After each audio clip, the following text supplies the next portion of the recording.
Welcome to the Kitchen Table, a show dedicated to helping you escape diet culture, gain trust with food, honor your body, and live a brighter life.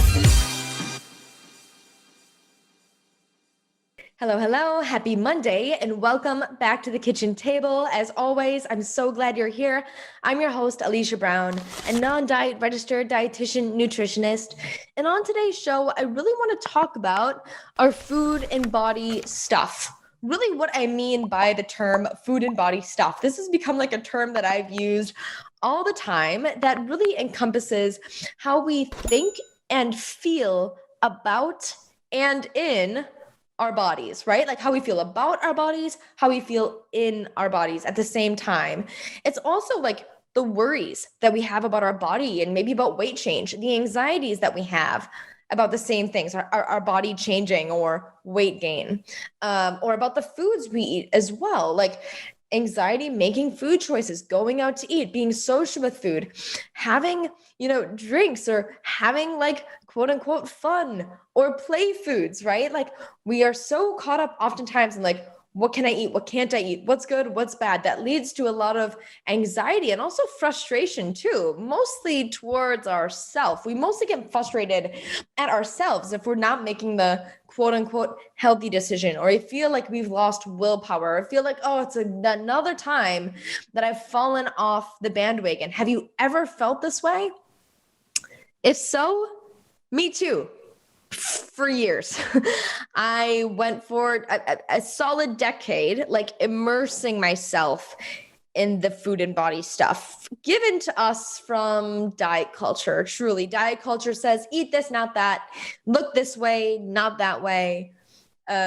Move this way, not that way. Like we are given like these lists of contradicting, mind you, advice and rules from diet culture that like we subconsciously try to abide by. And when we feel like we've done something wrong, or when we're not feeling super great in our bodies, because we ate the pizza or because we drank the beer or whatever it is, we beat ourselves up for that. And we say, oh, we're not healthy. We didn't do the healthy thing. Diet culture must be right. And we find ourselves constantly conflicted in our food and body relationships.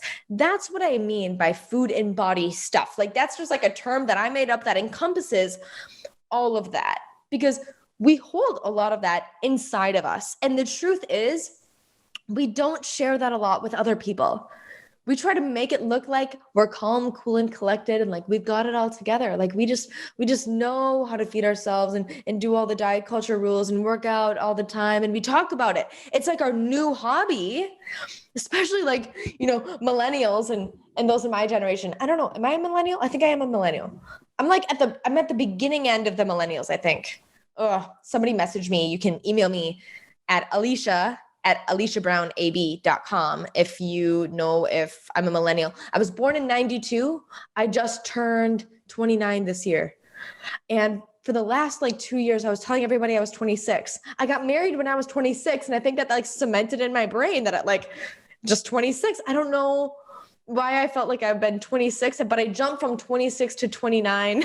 It's not like a weird age thing for me. I just completely spaced on how old I was. Okay, anyway, I'm 29 and I think that I'm a millennial.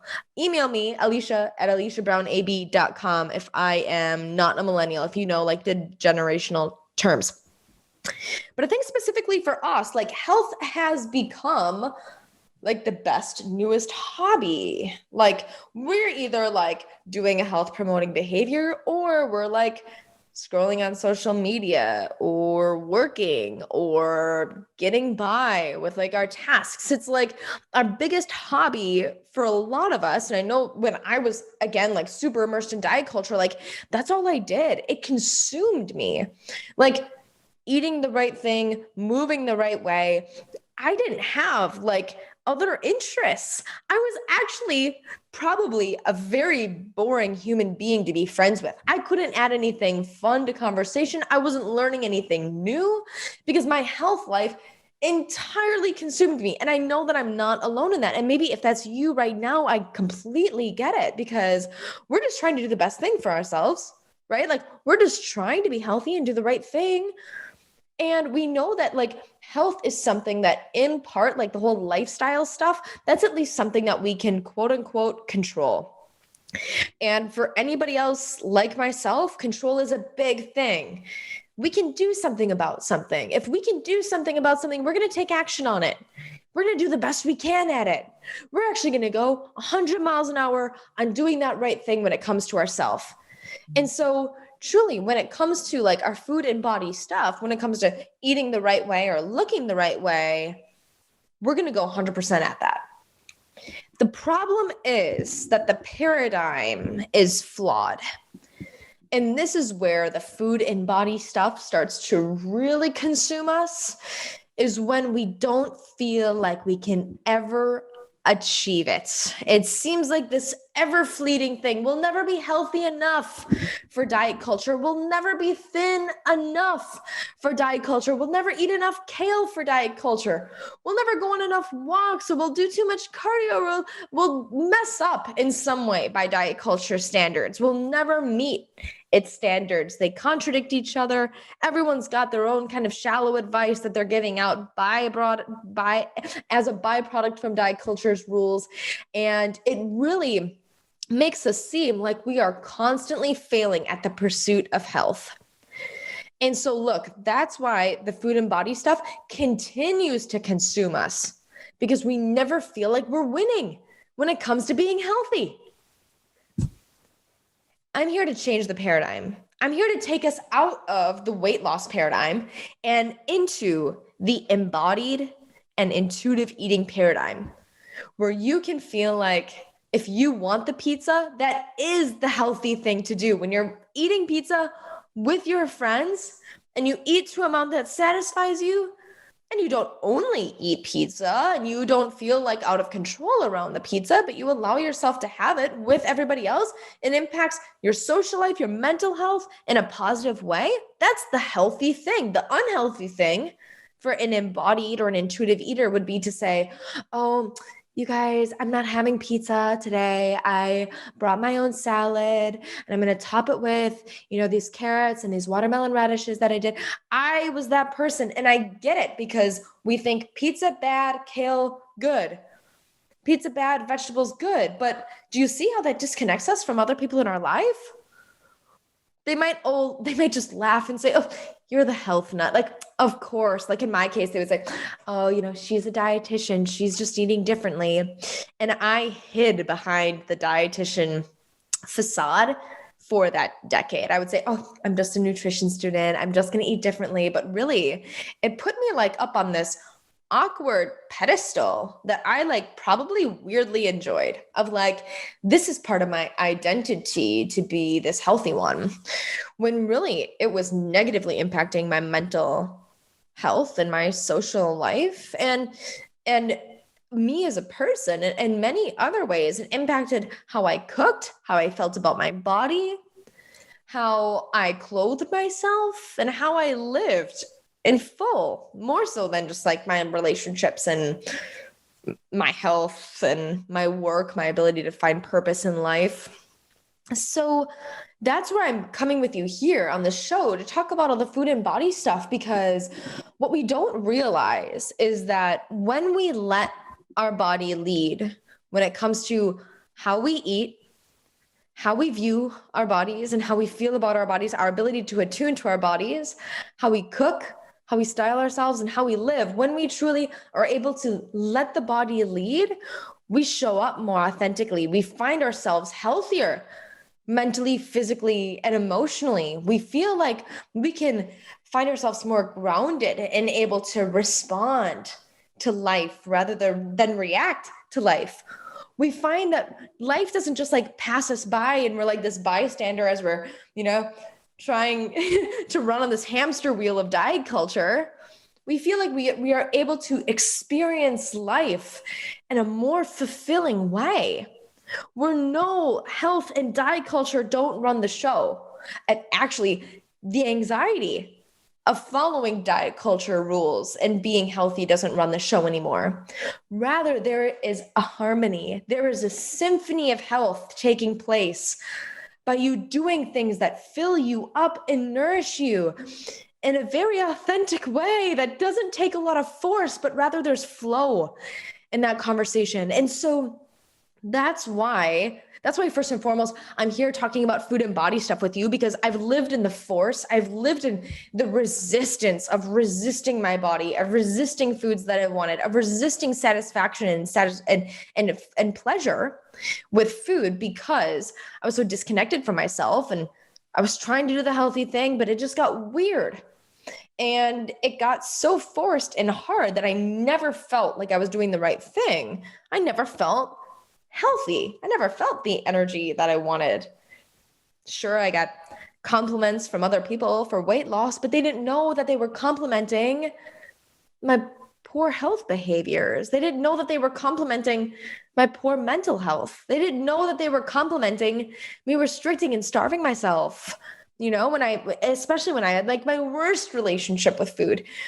And so that's why I'm here talking about all this food and body stuff. I know what the resistance is like, and I know what the expansion feels like now, like the joy and the bliss that accompanies health, where health doesn't just like run our lives. The pursuit of health doesn't take away from our life, but we actually find health in our own way that enhances our life.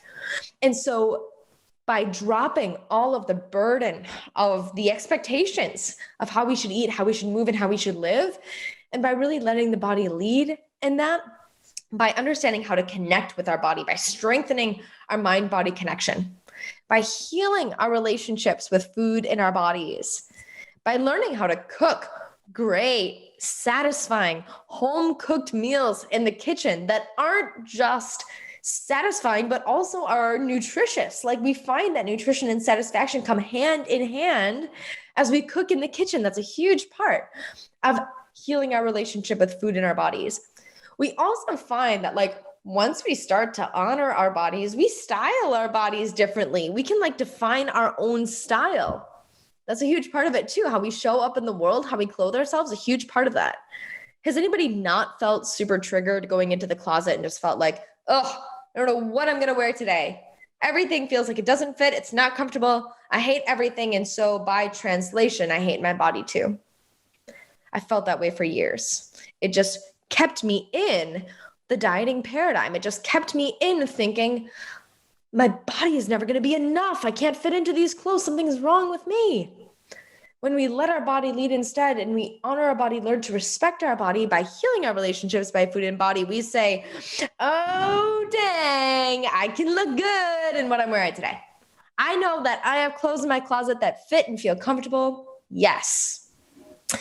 And lastly, we feel like we can seriously live differently as well. We can feel like we can declutter some of our spaces because we've decluttered some of the emotional stuff that's been such a burden in our life.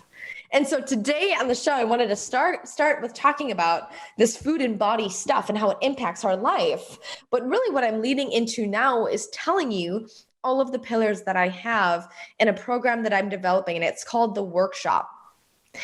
And this is going to launch in June. June 20th is the start date of enrollment for the workshop. And so mark that on your calendar. If you are listening and you're like, yes, I've got food and body stuff that I need to let go of, and I don't know how. I don't want to be on another diet, but I'm feeling fearful of food. I don't know where to go. This program is for you. If you felt like, gosh, you are reacting to life and it's passing you by and you're kind of feeling so overwhelmed by being healthy, this program is for you. If you're feeling like, gosh, I don't know how to cook in my own kitchen, this gives me anxiety. I don't know how to cook healthy for myself. Cooking seems so hard. There's so much work. I don't have any recipes I like. This program is for you as well. If you're feeling constantly triggered, like when you're going into your closet and you're just feeling like nothing fits, nothing works, I hate my wardrobe and I hate myself as well because of it. I hate my body and how it looks and it doesn't look good in anything. This program is also for you. I've also so been there. I just really empathize with like the style piece. Yikes. That is so hard to deal with every single day going into the closet. It's like painful, but there is a way out of this. There is a way out, and it starts with healing our relationships with food in our body, but it doesn't end there.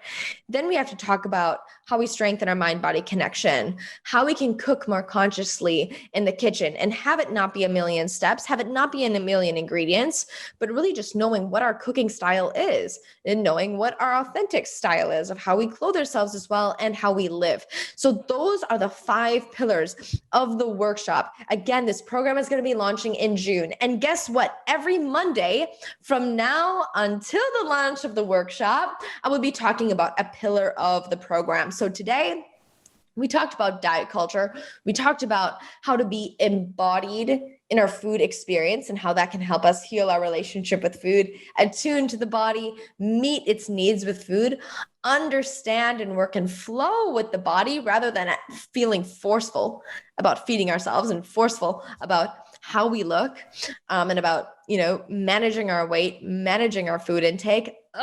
If we become embodied in that food experience, we can be more intuitive as we eat as well. And that leads to better long-term mental, physical, emotional health for life. It's truly an anti-diet approach. And so we covered the first pillar of the program today. And in the following weeks, we will be talking about mind-body harmony, conscious cooking, authentic style, and intuitive living. So I cannot wait until next Monday where we can unpack another pillar. But I hope today, as we talked about food and body stuff, I hope today you know that if you are struggling with your body image, if you are struggling with just feeding yourself and struggling with like balancing all of the food rules that you're trying to live by, and you're just feeling at war with it all, I hope today after this episode, you truly know that you're not alone in that experience. And I bet that there are way more people in that same experience than you know that are in that fight with you, that are not talking about it, that are acting like they've got it all together, that they are calm, cool, and collected, and that they've got it all together. There's way more of us at war with food in our bodies than we might realize. And there is a way out. There is a way to truly heal that relationship with food in your body so it does not run the show anymore, and rather you are put back in the driver's seat where you feel like you can live a more full and bright and purposeful life after healing your relationships with food and body. And I hope also that you can see that will then cast this like huge ripple effect into many other areas of your life. And you'll, at the end of it, feel like you are more yourself than ever before because you've come home to yourself again in a way that you haven't in a long time. Thank you so much for being here. Thank you so much for being here. If this show has impacted you in any way, screenshot and share this message with anybody that you feel might benefit from the message or benefit from learning about the workshop coming up in a few short weeks. Also, if you have a second, hit subscribe wherever you are listening right now, whether it's Spotify, Apple Podcasts, YouTube, if you're watching it there. Yes, you can watch the show on YouTube. Subscribe there as well. Thank you, thank you, thank you. And lastly, I just want to wish you like the best Monday ever, and I look forward to seeing you here on Thursday's episode. Take care. Have an awesome day. Talk soon.